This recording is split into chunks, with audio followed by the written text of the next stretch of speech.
Hi, my name is Spencer Liu, and today I'm going to talk with you about what is a PE ratio. A PE ratio is just basically the market price per share divided by the annual earnings per share. And those annual earnings are usually trailing, which that just means they use the last 4 quarters of earnings in this calculation. So let's take a look at the PE ratios for these 3 companies: Apple, Starbucks, and LinkedIn. If you go on Google Finance, you can find out the prices and the earnings per share. And for Apple's case, the current price is around $410. Starbucks is around $40 a share. And LinkedIn is at about $85 a share. Now, if we take a look at their annual earnings per share, in Apple's case, it's $25.26. In Starbucks' case, it's $1.52. And in LinkedIn's case, it's 7 cents. So 0.07. So if you just divide those numbers, for Apple, their PE is about 16. For Starbucks, their PE is about 26. And for LinkedIn, their PE is 1,214. Now, to kind of put this in context, the S&P 500, which is a broad index, is trading at a PE of about 14 right now.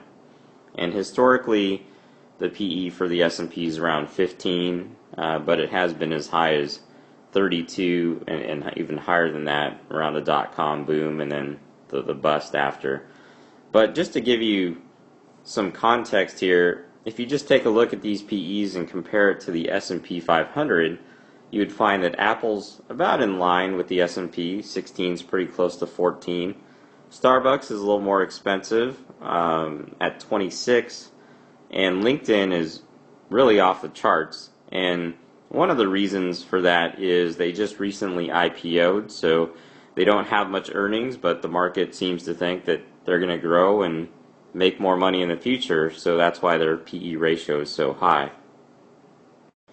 So here are a couple tips for you when you're looking at the PE ratios of companies. The first is just to compare the PE ratio to other companies in the same industry. So I didn't do that. I was just illustrating 3 different PE ratios for 3 different companies, but you want to compare these to other companies in the same industry.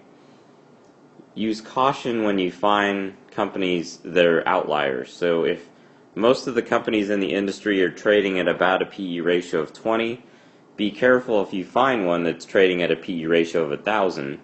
And one example of that was Enron. They were trading well above their competitors, and there's 2 things you can look at. One is, if they had a competitive advantage, then that would make sense that they were trading at such a higher rate than the other companies. But if you can't find out where that competitive advantage is coming from, you want to run away from those stocks. Conversely, there are some companies that trade at very low multiples compared to their counterparts, and that may be due to a variety of things. They also might not be a good company. But historically, and that gets to the third point, if you're investing for the long term, consider low PE companies.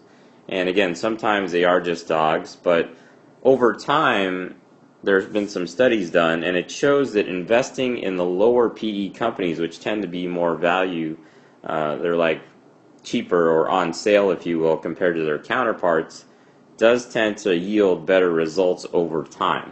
And of course, in the short term, the higher PE ratios, just like LinkedIn, tend to be hot and can do well. But for the long term, consider lower PE ratio companies. Well, thanks for watching my explanation of PE ratios. If you have a moment, please read these important disclosures. I'm Spencer Liu, the Finance Guy.